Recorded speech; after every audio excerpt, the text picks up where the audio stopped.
महोत्सव 2025 च्या या शुभारंभ कार्यक्रमाच्या निमित्ताने उपस्थित असलेले सिंधुदुर्ग जिल्ह्याचे जिल्हाधिकारी सन्मान्य पाटीलजी, जिल्हा परिषदेचे मुख्य कार्यकारी अधिकारी सन्मान्य देशमुखजी, जिल्हा परिषदेचे माजी अध्यक्ष आणि भारतीय जनता पक्षाचे आमचे उपाध्यक्ष सन्मान्य संदेश गोट्या सावंतजी, राष्ट्रवादी काँग्रेसचे सिंधुदुर्ग जिल्ह्याचे जिल्हाध्यक्ष सन्मान्य अभित नाईक, माजी नगराध्यक्ष आणि ह्या कार्यक्रमाचे आयोजक सन्मान्य समीर नलावडेजी, माजी उपनगराध्यक्ष सन्मान्य बंडू हरणेजी,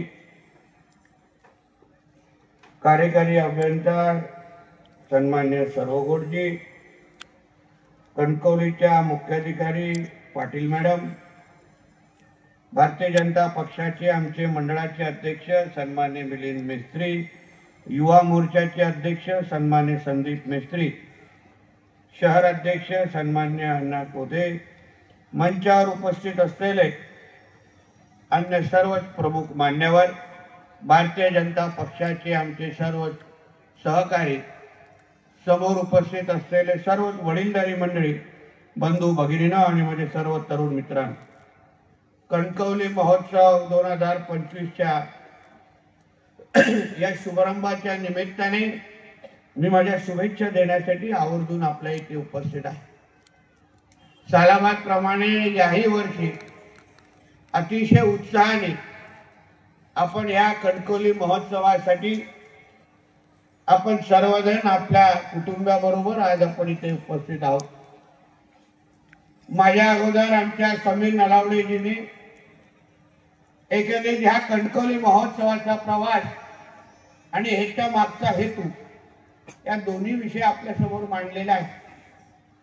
या जिल्ह्यामध्ये महोत्सव आणि एकंदरीत या जिल्ह्यामध्ये महोत्सवाच्या माध्यमातून लोकांना ह्या आनंदाचे क्षण देणं, पर्यटनाला चालना देणं, या सगळ्याची सुरुवात आमचे सगळ्यांचे नेते सन्मान्य राणेसाहेबांनी केलेली आहे. आणि मग सिंधू महोत्सवाच्या माध्यमातून तो जो प्रवास सुरू झाला आणि त्या निमित्ताने आपल्या जिल्ह्यामध्ये विविध कलाकारांनी येणं, लोकांनी मोठ्यातल्या मोठ्या कलाकारांचा अनुभव घेणं आणि अशा पद्धतीचा महोत्सव नेमका कसा होतो ह्याचाही अनुभव घेणं हे आपल्या जिल्ह्याच्या कानकोपऱ्यामध्ये सुरू झालेलं आहे. आणि त्यामुळे निश्चित पद्धतीने त्या तालुक्याच्या जनतेमध्ये हे जे काही महोत्सवाचे 3-4 दिवस असतात त्याचं एक वेगळं उत्साहाचं वातावरण असतं. लोक आपल्या कुटुंबाबरोबर घड्याळाकडे न पाहता या महोत्सवाचा पूर्ण आनंद लुटताना आपल्याला ह्या निमित्ताने दिसतात. हे जे काही कलाकार आमच्या समीरजी आणि सगळ्या सहकार्याने इथे आपल्या समोर आणलेले आहेत तेही आपल्या आपल्या क्षेत्रामध्ये ज्यांना आपण फक्त टीव्हीवर पाहतो ऐकतो त्यांना आपण आपल्या कणकवलीमध्ये आपल्या नजरेसमोर आपल्याला बघायला मिळतं. बांधवांनो, ह्याच्या मागचा आमचा सगळ्यांचा हेतू एवढाच आहे की या महोत्सवाच्या निमित्ताने आपल्या सगळ्यांच्या आयुष्यामध्ये सुखाचे सण यावे, आपल्या कुटुंबाबरोबर त्यांना वेगळं काहीतरी एकंदरीत आपल्याला अनुभव या निमित्ताने आम्हाला देता येईल का, या सगळ्या मागचा आमचा हेतू आणि आमचा प्रयत्न असतो. दरवर्षी आम्ही त्याच उत्साहाने, मला वाटतं 31 डिसेंबर संपला तर बरोबर समीर आणि आम्ही सगळेजण एकत्र बसून चर्चा करायला सुरुवात करतो, त्याच्या अगोदरच कदाचित, आणि बाबा ह्या वर्षी महोत्सवाला काय करायचं असं न चुकता आम्ही असंख्य वर्षापासून करत आलेलो आहे. मला वाटतं 2008 पासून. आणि आता ह्या महोत्सवाला एक वेगळा ब्रँड तयार झालेला आहे. लोकांना माहित आहे की जानेवारी आलं की बाबा कणकवली महोत्सव येणार आणि सगळेच आमचे भारतीय जनता पक्षाचे आणि आमचे समीर नलावडेजींचे सगळे सहकारी काहीतरी आपल्यासाठी यावेळी नवीन आणणार असे एक लोकांना सवय या महोत्सवाच्या निमित्ताने झालेली आहे. आणि जसं समीरने आपल्या भाषणामध्ये आपल्याला उल्लेख केला की ज्या कणकवलीला कणकवलीच्या निवडणुकीच्या निमित्ताने आम्ही जेव्हा आपल्या समोर आलो, आपल्याला विनंती केली की राणे साहेबांच्या नेतृत्वाखाली आम्हाला ह्या कणकवली शहराची आपण सत्ता द्या, आम्ही आपल्याला काहीतरी वेगळं करून दाखवू, कणकवलीचा चेहरा मोहरा बदलून दाखवू, ज्या ज्या इथे नागरिक म्हणून मतदार म्हणून आपल्या ज्या ज्या अपेक्षा असतील त्या सगळ्या अपेक्षा आम्ही पूर्ण करून दाखवतो, हा शब्द आम्ही तुम्हाला त्या निमित्ताने दिला। आणि आज जेव्हा आपण आपल्या कणकवलीकडे पाहतो, आमच्या भाषणातून ऐकण्यापेक्षा आम्ही काय बोलतो हे समजण्यापेक्षा कणकवलीच्या शहरामध्ये कोणी अगर फेरफटका मारला, मला विश्वास आहे की त्यांना एक गोष्टी निश्चित पद्धतीने कळेल की राणे साहेबांचे कार्यकर्ते दिलेला शब्द पाळतात, हा लोकांनाच अनुभवायला या निमित्ताने भेटेल। आज आपल्या कणकवलीमध्ये तुम्ही रस्त्यांचे जाळं पहा, पोद्दार इंटरनॅशनल स्कूल असेल, 24 म्हणजे 12 महिने येणारा धबधबा असेल, विविध गार्डन असतील, त्याच पद्धतीने एक चांगलं स्पोर्ट्स कॉम्प्लेक्स पण आम्ही बांधतोय। सत्ता नसताना, कणकवलीचा आमदार नुसता असताना अगर आम्ही या सगळ्या गोष्टी आपल्यासाठी करू शकलो, तर आता तर तुमचा आमदार हा कॅबिनेट मंत्री झालाय, आता विचार करा आपल्यासाठी काय काय आम्ही नाही करणार। या कणकवली ही आमची खरी ओळख आहे। राणे कुटुंब म्हटलं तर कणकवली, आणि म्हणून या कणकवलीला एक दर्जेदार शहर बनवणं, ज्या कणकवलीमध्ये आम्ही राहतो, ज्या कणकवली आम्ही लहानाचे मोठे झालो, त्या कणकवलीला एक अन्य शहरांच्या तुलनेत आमच्या कणकवलीला दर्जेदार शहर बनवणं हे आमच्या सगळ्यांचं परम कर्तव्य आहे।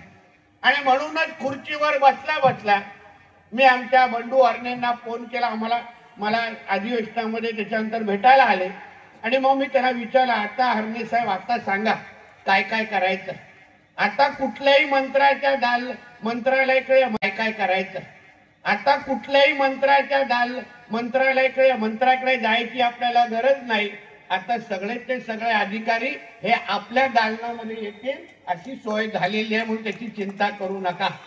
आता फक्त नियोजन करायचं, फक्त निधीच्या योग्य पद्धतीने आपण कशी आपल्या कणकवली शहरामध्ये निधी आणू शकतो, कशी आमच्या कणकवलीमध्ये काय वेगळं करू शकतो, जे अन्य शहरांमध्ये कधी जे आपण पाहिलं असेल ते अगर आपल्या कणकवलीमध्ये आणायचं असेल, तुम्ही फक्त मागण्याचं काम करायचं, मंत्रालयाकडून GR काढण्याचं काम हा तुमचा मंत्री करेल, हा शब्द तुम्हाला मी आजच्या निमित्ताने देतो।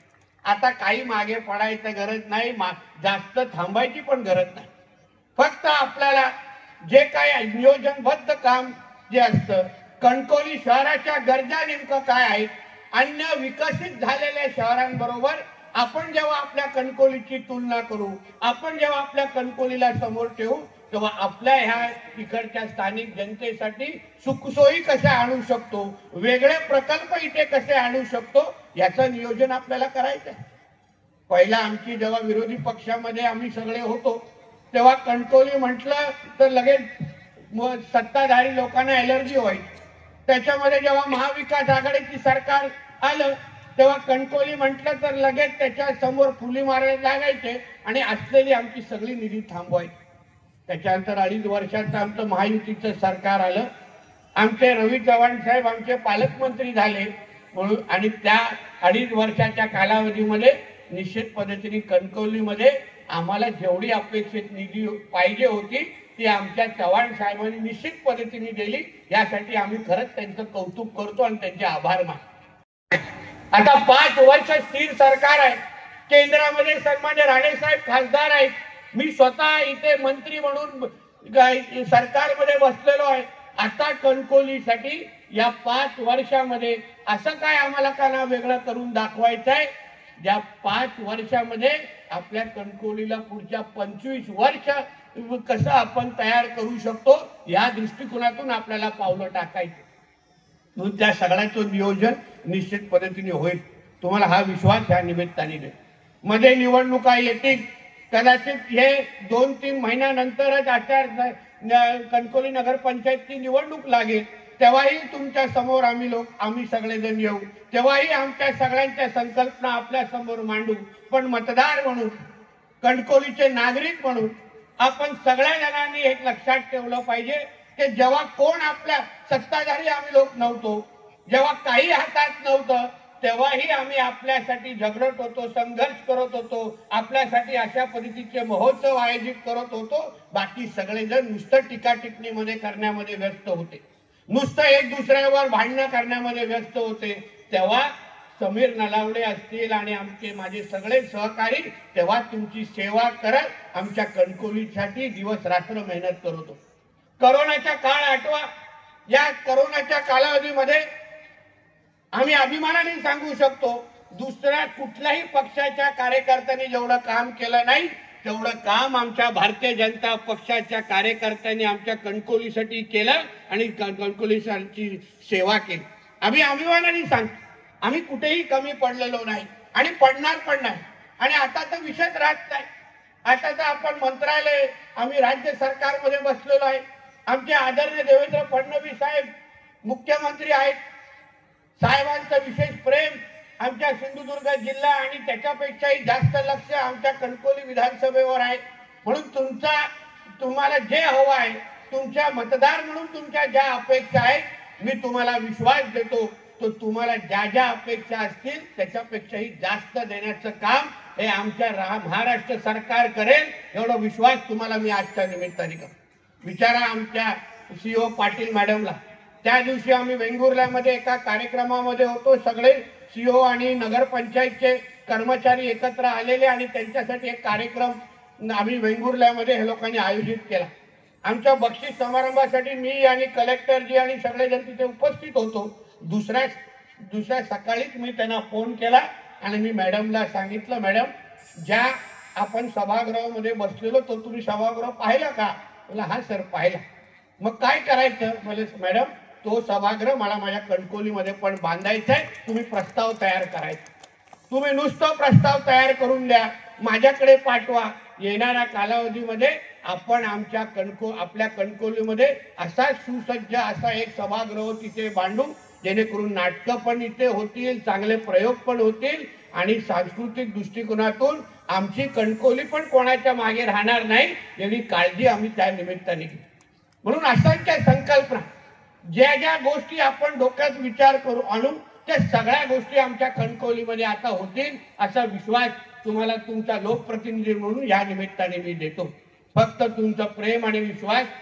ज्या पद्धतीने आता लोकसभा आणि विधानसभा दोन्ही निवडणुका झाल्या, माझ्या कणकवलीच्या जनतेने लोकसभेमध्ये आपल्या सन्मान्य राणे साहेबांना ऐतिहासिक असं मतदान करून त्यांना आशीर्वाद दिलेला आहे. पूर्ण कणकवलीने एवढं भरभरून प्रेम लोकसभेला दिलं आणि त्यानंतर झालेल्या विधानसभेमध्ये पण आमदार म्हणून तुम्ही जो मला आशीर्वाद दिला त्याची परतफेड या 5 वर्षामध्ये तुमची सेवा करून मी निश्चित पद्धतीने देईन असा विश्वास तुम्हाला मी आजच्या निमित्ताने देतो. म्हणून जास्त वेळ आपला घेणार नाही. गाण्याचा कार्यक्रम जोरात सुरू आहे. फक्त या निमित्ताने आमच्या समीर नलावडे असतील, हरणे असतील आणि आमच्या कणकवली नगरपंचायतचे माजी सगळे नगरसेवक आणि आमचे अण्णा कोदे आणि आमच्या भारतीय जनता पक्षाचे सर्वच सहकाऱ्यांना मी त्यांचं मनापासून अभिनंदन करेन. ते कणकवली म्हटलं ते आमचे हे सहकारी कुठेही मागे पुढे बघत नाही. 24 तास आमच्या कणकवलीची प्रामाणिक सेवा करण्याचं काम राणे साहेबांचे हे सगळे शिलेदार करतात. आज कणकवलीमध्ये शहरामध्ये टाचणीही पडली, कोणीही वेडेवाकडं काय केलं तर कोणाच्या सगळ्यांच्या अगोदर पहिल्या जाऊन जो त्यांची सेवा करतात ते आमच्या भारतीय जनता पक्षाचे आणि राणे साहेबांचे कार्यकर्ते असतात. हे ऐकून आम्हाला सार्थ अभिमान आहे. म्हणून माझ्या सगळ्यात भारतीय जनता पक्षाच्या सहकाऱ्यांना मी तुमचं मनापासून अभिनंदन करतो की हे जे काय तुम्ही वातावरण पाहतात हे सोपं नाही.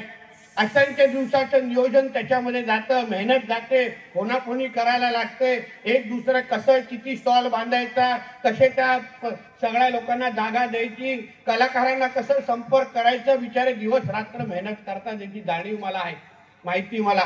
म्हणून या निमित्ताने हे सगळं वातावरण पाहिल्यानंतर मी निश्चित पद्धतीने तुमच्या सगळ्यांचं अभिनंदन करतो. एक चांगलं वातावरण आपण परत एकदा कणकवलीमध्ये केलेलं आहे, दाखवलेलं आहे आणि पुढच्या वर्षी 2026च्या नगरपंचायत या कणकवलीच्या महोत्सवाच्या निमित्ताने मी विश्वास देतो कणकवलीच्या जनता परत एकदा आम्हाला आशीर्वाद देईल आणि व्यासपीठावर तेव्हा नगर अध्यक्ष आणि उपनगराध्यक्ष आणि आमची सगळी टीम बसलेली असेल एवढा विश्वास या निमित्ताने व्यक्त करतो.